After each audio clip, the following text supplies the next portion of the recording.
from NJ.com, this is Talk is Cheap, a New York Giants podcast. We're talking Big Blue football all year round. Welcome on in, Giants fans, to episode 139 of the Talk is Cheap podcast right here on NJ.com. As always, I'm Matt Lombardo with my friend and colleague Ryan Dunleavy. And believe it or not, Ryan, at 1-4, after losing to the Carolina Panthers, after tumult takes grip within the locker room over the weekend, the Giants still are not out of the NFC East race with a pivotal game coming up against the Eagles on Thursday. NFC stinks. It stinks. If you told me back in June or July that you would have the Eagles at 2-3, the Cowboys at 2-3, the Redskins right around 500, and the Giants at 1-4 heading into this game, I would have told you were crazy, because on paper this looked like one of the deeper, more talented divisions in the league, and it's terrible. Stinks. You know what doesn't stink? What we all on tap for this podcast. And if you like what you hear, please, we'd love if you subscribed on iTunes or Apple Podcasts and leave us those 5-star reviews. Tell us what you like and what you don't like. You can also find us on Google Play, iHeartRadio, Spotify, Spreaker, YouTube, SoundCloud, and Stitcher. As always, you can follow Ryan on Twitter at RY Dunleavy. I'm at Matt Lombardo NFL. And now that we got all that out of the way, Ryan, stinks.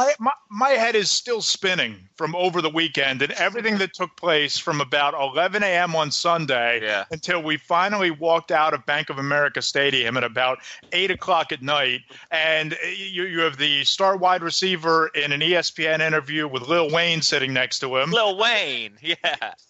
You have the head coach calling out the media for how they handled these comments. And, finito done talking about the drama in the locker room. You have the wide receiver saying he was trying to be a leader by running to national TV. And here we are a couple days later, and practice evolves into a 3-ring circus and an officiating controversy. Speaking of things that stink, the officiating, it was a wild couple days, buddy. It was just let's just say at no point in my professional career did I envision a rap battle between Eli Manning and Lil Wayne. I just never figured those two guys would have beef. And Eli Manning, I think if you polled NFL players and said, name the player least likely to get in beef with a rapper, Eli Manning would be at the top of the list. Oh, absolutely. And yet here we are. He responds to the interview and the comments made by Odell Beckham Jr. with Josina Anderson and Lil Wayne, for whatever reason, on ESPN, by saying that, I don't listen to much Lil Wayne. Because they're both from New Orleans. Hometown love, baby. Hometown love. You ain't got to do me like that. That's okay. Never mind. I won't go there. But Eli says that he doesn't listen to much Lil Wayne. And then we have Lil Wayne. He doesn't watch much Lil Wayne, which made me wonder if he even knew who Lil Wayne was. Like he thought he was like a TV star or something. I don't know. Or a YouTube sensation. You know how those people are taking grips. But now you have that clapback from Eli Manning, and then we walk out to practice on Tuesday afternoon. Not 1, not 2, not 3, but 4 Lil Wayne songs open up practice after Lil Wayne fires back on Instagram.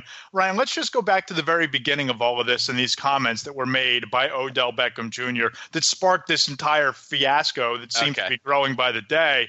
The beginning's a good place to start. Let's go.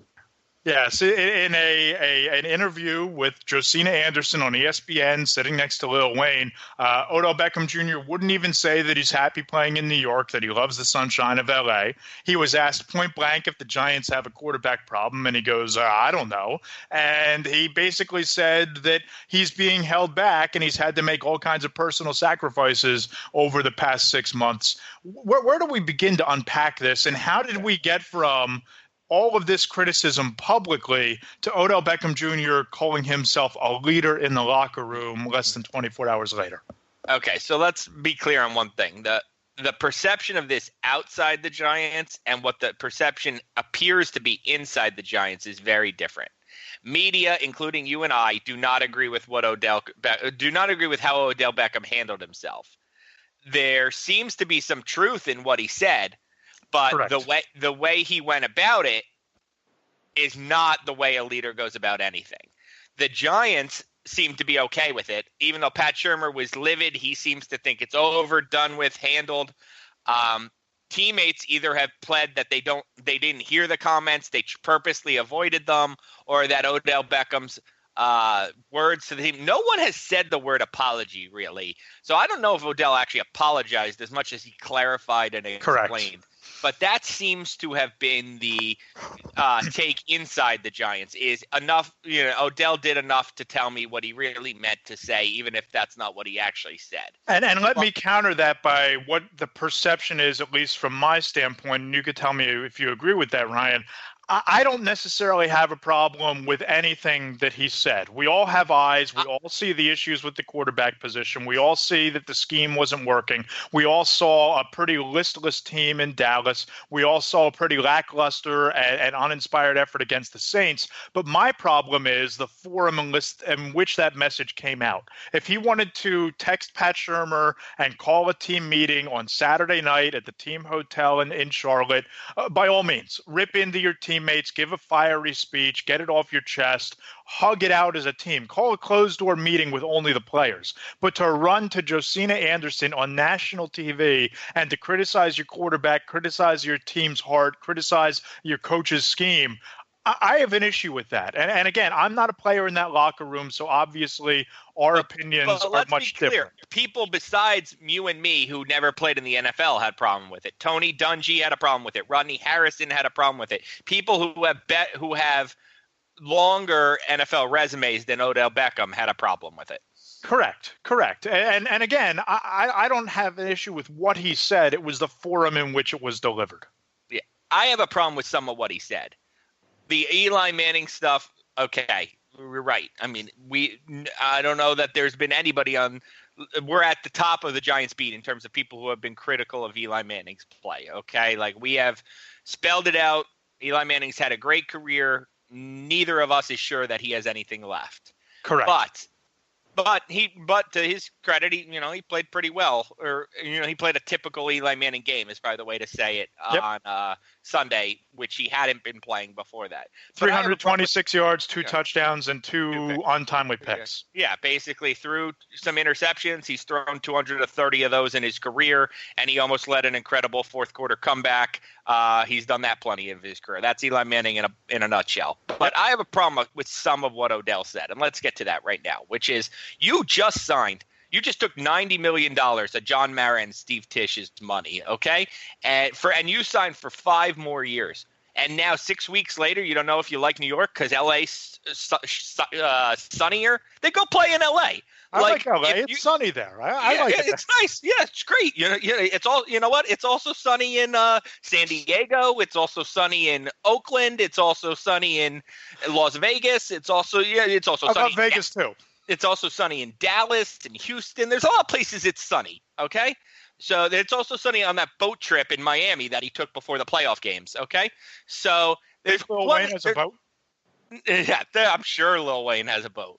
So I have a problem with that. Okay. You just say you like New York or don't play in New York. Okay. I had a problem with that for sure. So I agree with you. And I just had a problem. Hold on. I just had a problem with the whole me first attitude of it. Right. And look, again, I don't know that I disagree with any of it, but the idea that like, oh, they're not putting me in positions to be successful.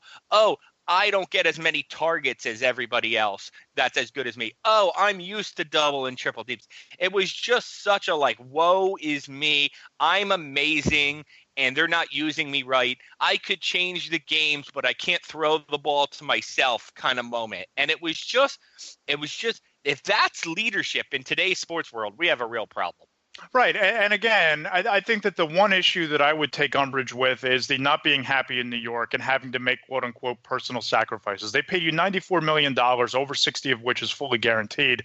I don't know how you can be unhappy playing for the team that just gave you that kind of contract and made you the highest paid player in the history of the league at your position. That's number one. Number two here. Part of the reason you are Odell Beckham, and what is Odell Beckham? He's not just one of the 5 best players in the NFL. Odell Beckham is a pop culture celebrity who's on magazines and best dressed and at parties and concerts, and he's hanging out with Lil Wayne. Part of the reason you are that is because you play in this market. If there's a reason, AJ Green isn't he'd be that guy in LA though. To his point, I'm just playing devil's advocate here. No, but he'd be LA that guy would on be about 4 franchises: the Jets, the Giants, the Rams, and the Chargers. That's about it. If he was having his nice little great career with Cincinnati or with Cleveland, then he'd be a great player, but he wouldn't be Odell Beckham. Let's get that clear. New York has done as much for Odell Beckham as Odell Beckham has done for New York, maybe more. Yeah, no, I don't disagree with that. But I think that if I were a player in that locker room, and listen, you and I both spoke to plenty of veterans. I spoke to Michael Thomas and Alec Ogletree one-on-one for a pretty lengthy period of time after the game. I saw you talking to Landon Collins and several others.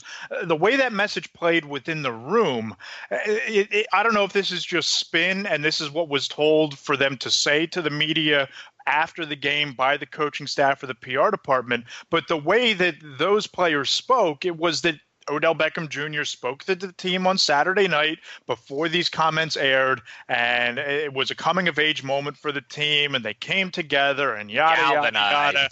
I guess they forgot to be galvanized for 3 quarters, right? I mean, is that basically what it comes down to here? I look at this. They didn't come out like a house on fire. They fell down 17-3. Correct. I look at this, and if Odell Beckham Jr., and I get it, he's never been in that leadership role. That's never been his temperament or his personality.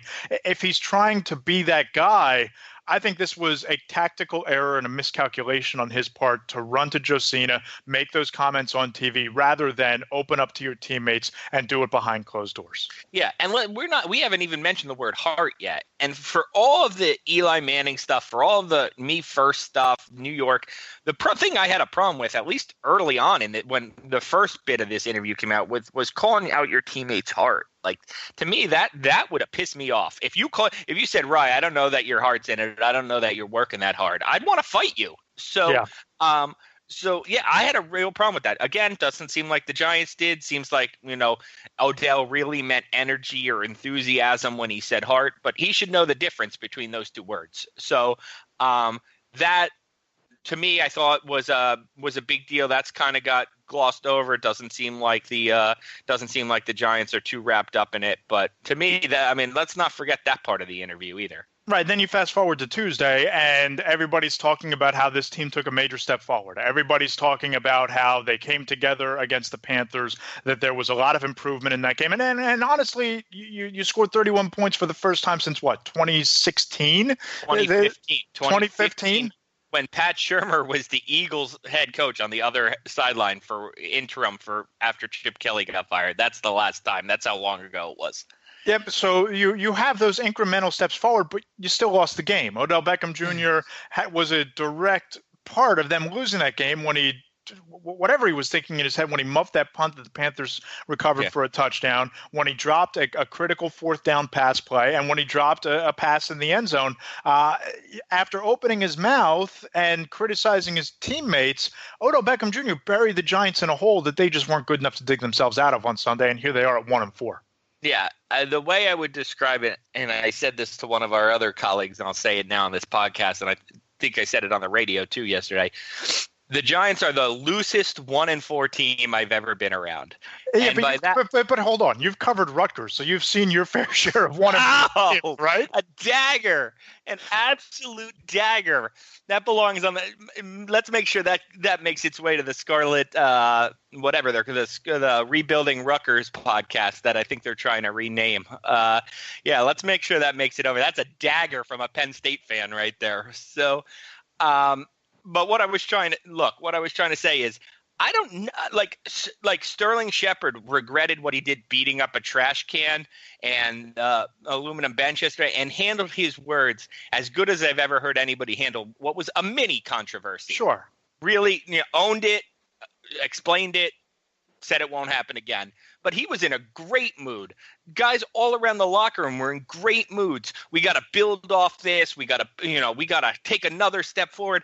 Evan Ingram told me that the quote unquote old DNA of this team would have crumbled in the first half, but they showed fight coming back. And And you try to press him on what he means by the old DNA, because I feel like he's alluding to prior to Odell Beckham Jr.'s comments, and he backtracked it to the way this team was a year ago. That's a different team. This isn't the same group of 53 guys or even 35 guys from last year to this year. So something happened in Carolina that flicked a switch with this team. But Ryan, I don't know that it's sustainable. And maybe the Giants catch a break here, that it's a short weekend, you have Thursday night, and if they really feel that they have improved or that there's a new mentality taking grip, there's only one way to prove that and to carry it over, and that's to do it again on Thursday. Look, Odell Beckham. Look, NFL players hate Thursday night football. They hate it. They think it's an injury risk. They hate it. Of course it is. It screws their routine. They hate it. So, but Odell Beckham said what I think a lot of them are thinking, which is this is the first time in my life I'm looking forward to a Thursday night football game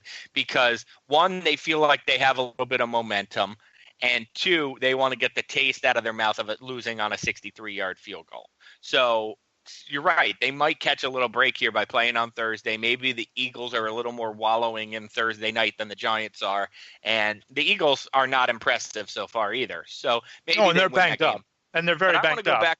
I hadn't heard that Ingram comment until you just said it right there. I think that's a fascinating comment. And I think he probably, when he tried to backtrack, I think he probably was referring to last year, even though there's only about 18 to 20 guys left from last year, which is astonishing in itself that that's the number.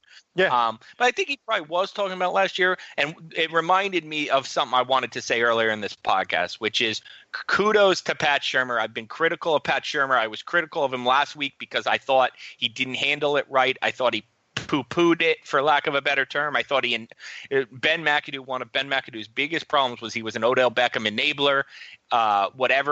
He was afraid to criticize Odell. Obviously, Odell is sensitive to criticism. So the Giants kind of just let him go. If he wants to pee in the end zone, let him pee in the end zone. So that I thought Shurmur handled it much better. I thought that vehement.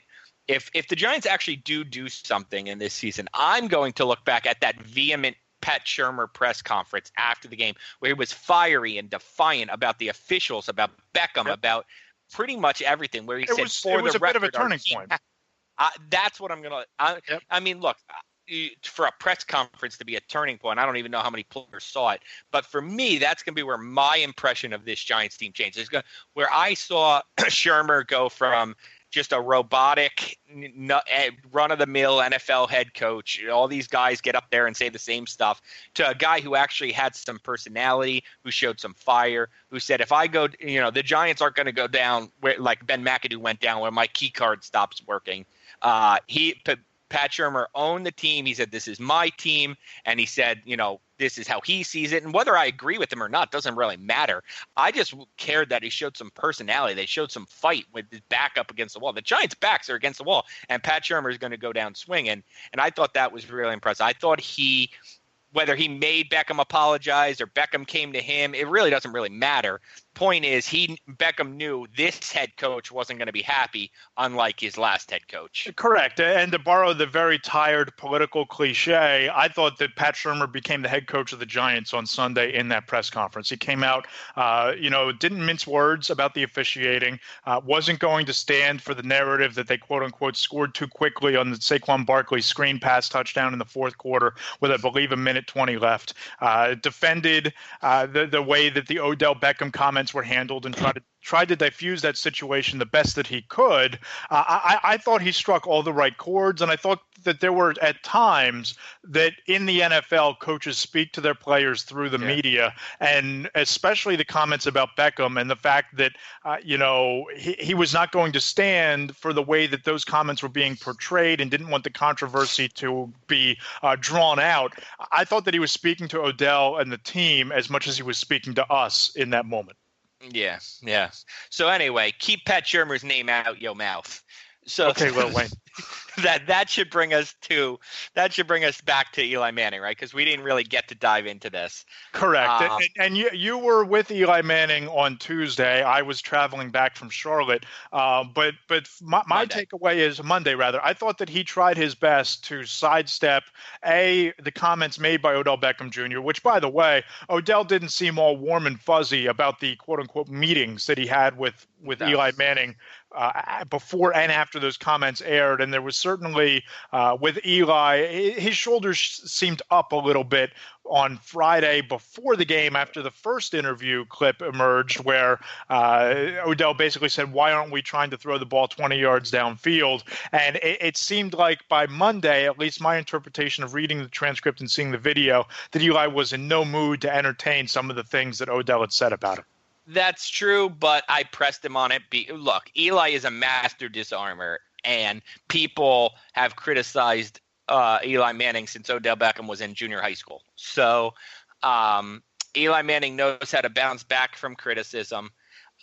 He knows how to disarm. That's how the Lil Wayne comment came about, because I asked him about for his reaction to it, and his initial comment was something along the lines, I don't watch much Lil Wayne, so I didn't see the full comments. We all know he saw the comments. We all know people told him what the comments were. So he went on. So I pressed him a little bit on it because, that it's funny. We all laughed, but we need a little more meat on the bone. And he said, things are good with him and Odell, no problems, no rift between them. And if you see 14 targets from Manning to Beckham during Sunday's game, you believe that even if Manning is hurt, his feelings are hurt or his ego is wounded, he knows the way his bread is buttered is to throw the ball to one of the best receivers in the NFL. So I don't think – or just let that receiver throw the ball.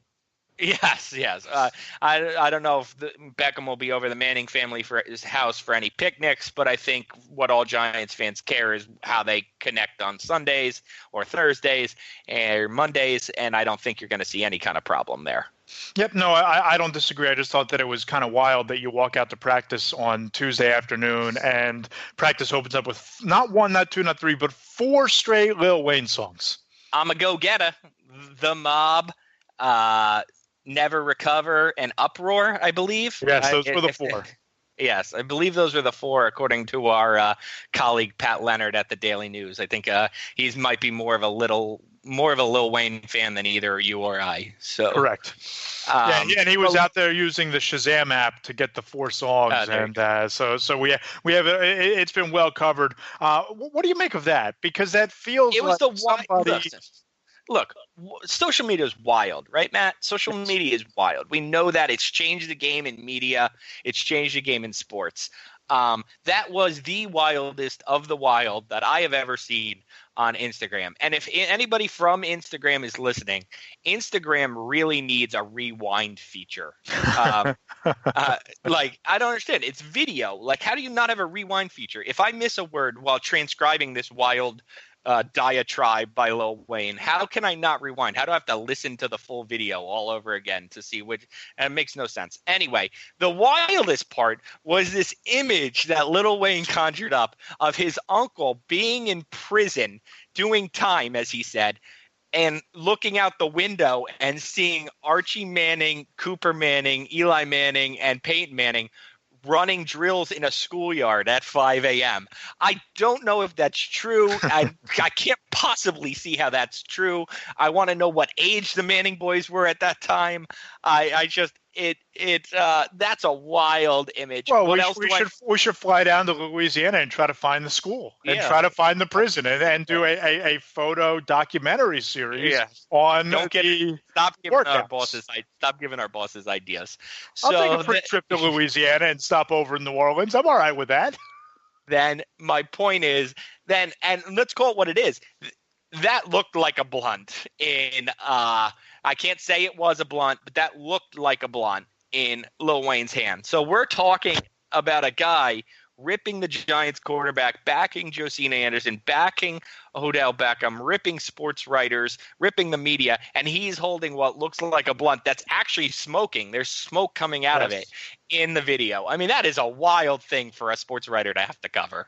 Yeah, it was pretty amazing to see all that unfold. And where do you think that leaves this whole situation? Because it's obviously whether they try to diffuse it or not, I don't know that Odell Beckham Jr. and Eli Manning are completely on the same page behind the scenes. I think that, yes, Odell might have came out and apologized, and they might have spoken, but I think it might take more than that, because I don't remember a point in time where Odell Beckham Jr. has publicly trashed Manning in the way that he has over the weekend. Yeah, but like I said a couple minutes ago, I don't know that it matters. Like, I think Eli Manning's at the point in his life, at the point in his career where he has nothing really left to prove to anybody except people like you and me who are saying he's over the hill or whatever. Like, and if he can't, really all he wants to do at this point is win another ring, probably. So he's just going to keep throwing the ball to Beckham. Like, I don't know that they're going to be friends off the field. I don't know that they ever were friends off the field. So I think he's just going to, on game days, keep throwing the ball to Beckham because that's the best chance to success. I don't expect it to spill over into the field where they get in some heated discussion and pushing and shoving on the sideline. I don't see any of that. It's just not Eli Manning's temperament. If he had said these things about Cam Newton or said these things about, I don't know, maybe Aaron Rodgers, some other like more fiery quarterback. Ben Roethlisberger, maybe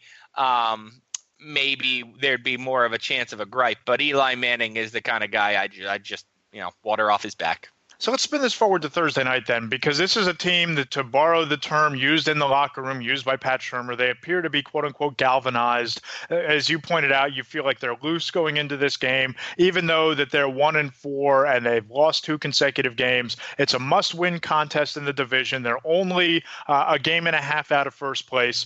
Ryan, if they win this game, it really turns the tide of the entire season, because they have their de facto second bye week before going to Atlanta on a Monday night. There's opportunity there. The Falcons aren't playing well. They're as banged up as the Eagles are. But you look at what you saw on Sunday. Can they carry it over to Thursday night at MetLife? I think they can, because I don't think the Eagles are very good right now. I mean, look, Carson Wentz is very good, and the defensive line is very good, but nothing I've seen from the Eagles has impressed me. I'm very convinced that this is a team with a lot of talent that's in one of those Super Bowl hangovers. So I think the Giants could catch them sleeping, basically, catch them waking up from that hangover. Yeah, and they're banged up too. You have Rodney McLeod, the safety, out for the year, and you're playing Corey Graham, who's a journeyman. You have Jay Ajayi out for the year, and you're piecing together a backfield with Corey Clement and Wendell Smallwood. That's probably not enough to sustain the running game. The offensive line seems to have forgotten how to play the game of football over the last 8 months, or at least gone from being arguably one of the top 2 or 3 lines in the league to now you're rotating Stefan Wisniewski and Isaac Seumalo in and out at left guard, and it's a mess. It's amazing to me that Carson Wentz, with all of that going on offense and defense, can finish with a passer rating of 115.3 on Sunday, and they still lose the game. So you look at the Eagles, I agree with you. It's not the same team that went to the Super Bowl a year ago, and the Giants, if they do feel like they have momentum and if they can exploit the Eagles secondary, they have a shot here. I think it's going to be a high-scoring game and a race to 30 points, but if the Giants can get there and then pound out the running game late to keep the ball out of Wentz's hands, there's a good chance they're 2-4 going into Atlanta.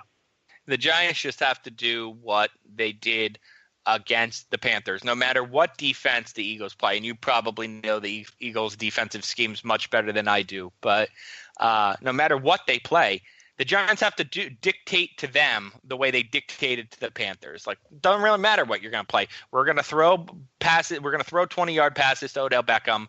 We're going to get Sterling Shepard involved. We're going to open up the bag of tricks. We're going to use Saquon Barkley. If you're going to stop him in the run, then we're going to get him involved in the pass. And they should maybe get Evan Ingram back, which I think is a huge factor. Well, here's what I would do, and let me know if you agree with this. If I'm the Giants, my first play from scrimmage, I'm running a 4 wide receiver set, and I'm putting Odell Beckham Jr. on the outside with Sterling Shepard in the slot, and on the other side of the field, I'm putting Ingram in the slot if he's healthy with Barkley out wide. How does an Eagles team with Jalen Mills, one of the worst rated cornerbacks right now, you're counting a tight end and a running back? Lined up in that set. I'm not saying Saquon's going to be in the backfield. I'm saying I'm putting Saquon Barkley outside with Ingram in the slot or vice versa. Gotcha. And I'm using Rhett Ellison as an inline blocker on Brandon Graham's side of the field. If you're the Giants, if you're the Eagles, how do you stop that? If you're stretching them thin with 4 dynamic pass catchers who can make plays in space with one safety, right, in Malcolm Jenkins, and 1.5 cornerbacks in Sidney Jones and Ronald Darby, how do you stop that? And I would just go to the aerial attack, and I would stretch it deep with Beckham. I'd run shallow crossers with Ingram and Barkley. I'd get Shepard running post patterns, and I would throw down the field to get a lead, and then I'd sit on it by trying to establish the run late when the Giants can dictate at that point if they jump out to, let's say, a 14-3 or a 17-10 lead. I love what you're saying. I would try it for sure, but let's just play devil's advocate. You asked what I assume you meant to be a rhetorical question, but I'll answer it. How do you stop that? You eat alive the Giants' offensive line. So the Eagles have maybe the best defensive line in the NFL. Maybe it's the 12 Jaguars. 12 sacks already this year. Yep. Maybe it's the Jaguars, but the Giants already faced the Jaguars and certainly didn't instill any confidence with how they handled that. So since then, the Giants have made a move. They've now cut Eric Flowers. I think that was a move more 25 minutes into the podcast, and we haven't even mentioned that they released Eric Flowers until now. It's just been that kind of a week and such a dramatic fall from ungracefulness for Eric Flowers getting benched in Houston to gone 2 weeks later, eating the rest of his salary.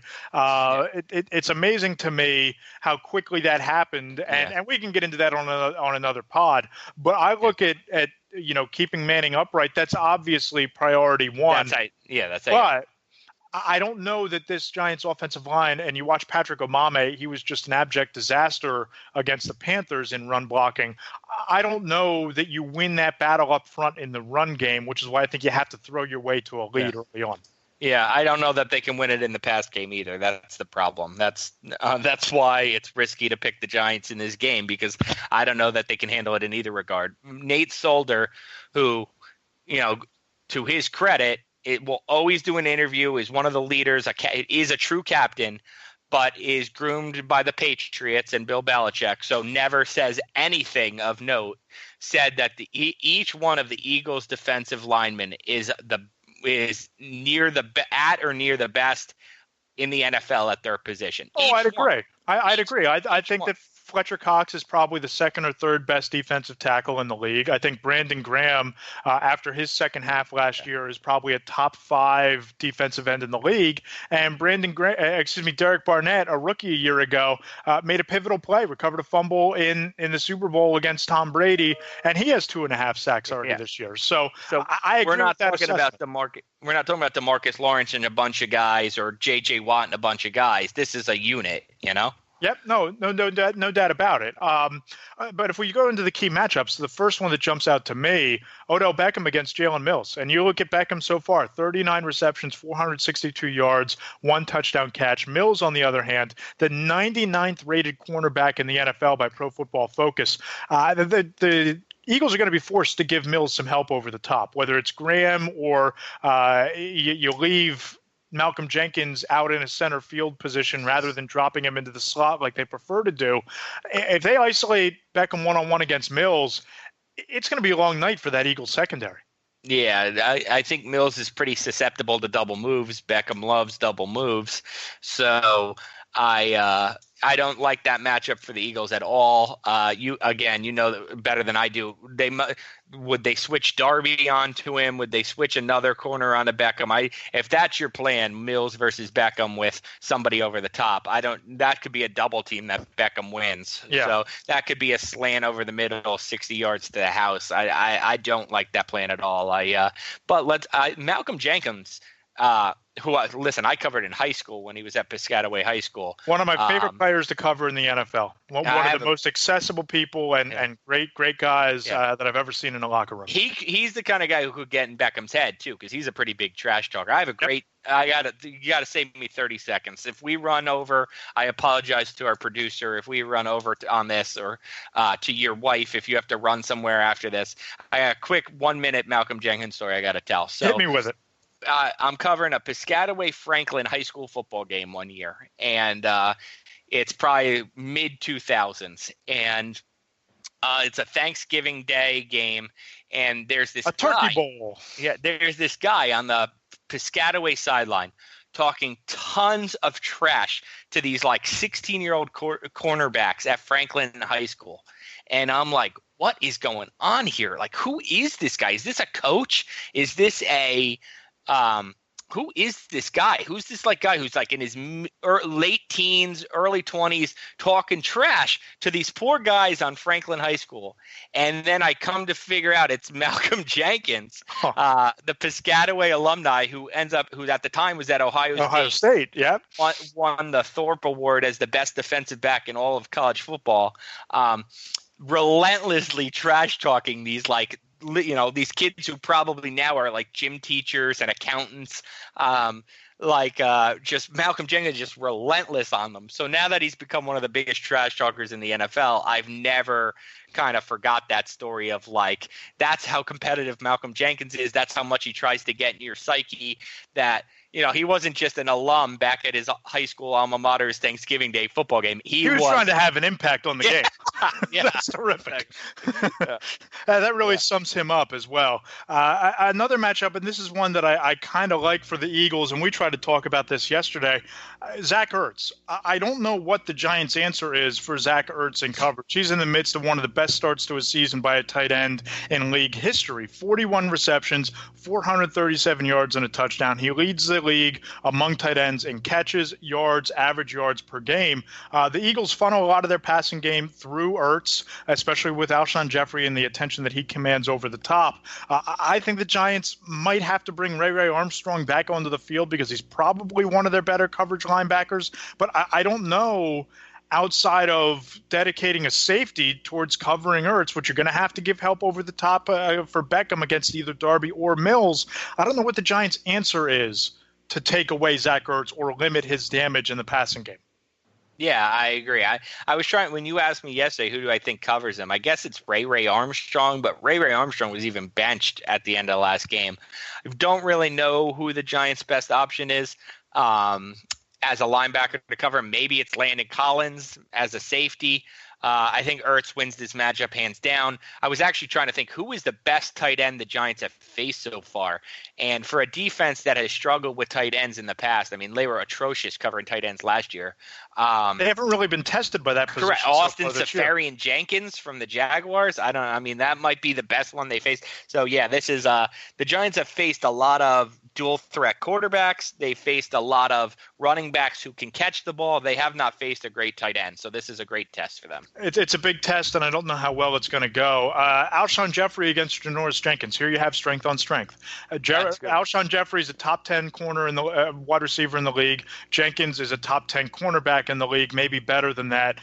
Vikings did a really nice job last week against Alshon. They gave their cornerback some help over the top, held him to 2 catches and 39 yards. The 31 yards came off 1 reception.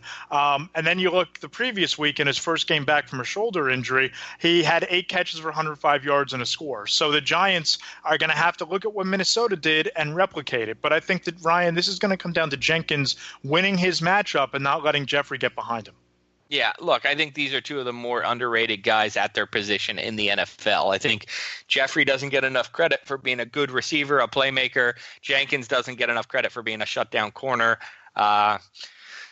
Jenkins has had a weird year. I feel like he's played better than maybe the numbers suggest against him. He's got 2 picks. He gave up the huge touchdown against the Cowboys. I feel like he's done a pretty good job, but this is another chance for him to establish himself as one of the better corners in the NFL. I'd give the edge to Jenkins. And you do it on national TV. I think that carries a lot of weight for his peers across the NFL. Fourth matchup, Damon Harrison against Jason Kelce, another strength-on-strength matchup here. Kelce is the highest-graded center in the NFL through the first 5 games, according to Pro Football Focus. And you look at Damon Harrison, and he's probably another guy who is top 5 or top 10 at his position. I think he's number 2 or 3 at his position. Yeah, behind Donald and Cox. Yeah, that's probably it. Yep. Yeah. So you look at this spot here, I'd throw Gerald McCoy into that mix as well. But you look at this matchup, I don't think there's a more important matchup to what the Giants need to do on Thursday night than this one, because you're going to need to pressure Wentz. The Giants haven't done a really good job of generating a pass rush. That interior pressure from Harrison, I think could really make a difference, especially because the Eagles don't really have a threat to run the ball right now. Yeah, well, you make a good point, because Snacks, you cannot run the ball on Snacks. Snacks, honestly, to me, might be better than those guys. I know that's blasphemy, Donald and Cox. He might be better as a run stopper. The problem is in his overall game, he doesn't get enough pressure up the middle. He's not enough of a pass rusher. Those two guys are complete interior defensive linemen because they stop the run and get a pass rush. Snacks has never done enough. That's why he hasn't made a Pro Bowl, because he doesn't have sacks. It kills him that he hasn't made a Pro Bowl. That's why he hasn't, because he doesn't get enough of a pass rush. So I think he'll probably eat up the Eagles running game, which isn't very good right now anyway. But in terms of getting a pass rush up the middle, I'd give the edge to Kelce. All right, Nigel Bradham against Saquon Barkley. We all know what Barkley's capable of. 5.7 yards per touch so far, 5 total touchdowns, 582 yards from scrimmage, 7th in the league. Nigel Bradham's the Eagles' best coverage linebacker. He's their best linebacker against the run. This is going to be one of the bigger tests for Saquon Barkley, I believe, especially on obvious passing downs. You might slide Jordan Hicks into that role to pick him up in the flat. But if the Giants are going to win this game, Ryan, it's just like the Panthers game. It comes down to getting Saquon Barkley and Odell Beckham involved early and often. Yeah, again, we've gone through this a couple times. There's no one I'm going to pick to cover Saquon Barkley. I don't think there is a linebacker or safety in the NFL I would pick to cover Saquon Barkley. I'm going to give the edge to Barkley. Right? I haven't been super impressed with Saquon Barkley, the running back. He's hit a couple, I shouldn't say ton, he's hit a handful, that's probably the right way, 4, 5, 6 of really nice home. I believe it's 4 runs over 20 yards. That's what we have so far. Yeah. And they pop out because they're him making plays. They're him hurdling dudes, and so those runs pop out. They flash. But everything else is 2 yards, 1 yard, 3 yards. And you could say that's the blocking hasn't been there. But I would like to see Saquon Barkley with a little more steady 7-yard runs. But Saquon Barkley, the receiver, has been incredible. I mean, he has been every bit as good as advertised, if not better. So if you're telling me him versus a linebacker in coverage, him every day and twice on Thursdays. I'll say this, going into week 4, and I'd have to round back with my contact at Pro Football Focus to get the updated stat here, but heading into week 4, the league average of yards prior to contact was 1.4. Barkley, negative 0.4 yards before contact. And to me, that's where the issue is lied. And we saw that with Patrick Omameh the other day against the Panthers. The problem is, I don't know, other than maybe putting Spencer Pulley in there, I don't know that the Giants have a better option at guard right now because they're stretched so thin. Yeah, no, that's true. I mean, the offensive line's a problem. Run blocking, pass blocking, it's just where Dave Gettleman did not want to be. Eli Manning against the Eagles secondary. We touched on this earlier. I think this is a big night for Eli. I think that he could surpass 300 yards again. I think he could throw 2 touchdowns again. The problem is going to be limiting turnovers, especially in big spots like he had on Sunday in the red zone, throwing off his back foot into double coverage. That was a rookie mistake, not something you expect from a 37-year-old veteran. He needs to be more consistent late in the game, especially if it's tight. But I do like Eli's chances against the Eagles secondary with what we've seen from them so far. Yeah, look, for whatever reason, Eli Manning Two things. One, he has not done well against the Eagles. He's 10-18 in his career, far worse than he is against either the Cowboys or the Redskins. The Eagles have had his number over the years. But the flip side of that is, even in 2 losses last year, Manning had probably his 2 best games against the Eagles. And in the second one, he was throwing to a bunch of guys who aren't even on the team anymore, like Kanan Severin, Hunter Sharp, Roger Lewis. So Manning played well against the Eagles, even with that cast of guys. So I got to think Manning against a similar Eagles secondary advantage Manning, especially when he has his regular cast of weapons. Yep, and then I think that this is where the game could be won or lost by the Giants. It's the Giants' pass rush against Carson Wentz. Like we pointed out last week, 115.3 passer rating, 311 yards, and 2 touchdowns and a loss. Giants defense only has 7 sacks so far this year. They haven't generated a whole lot of pressure. One of the worst in the NFL. The worst, actually. League worst in terms of sacks. And they might be getting Olivier Vernon back. We've been saying that for a month. Yeah. I'll believe it when we see it.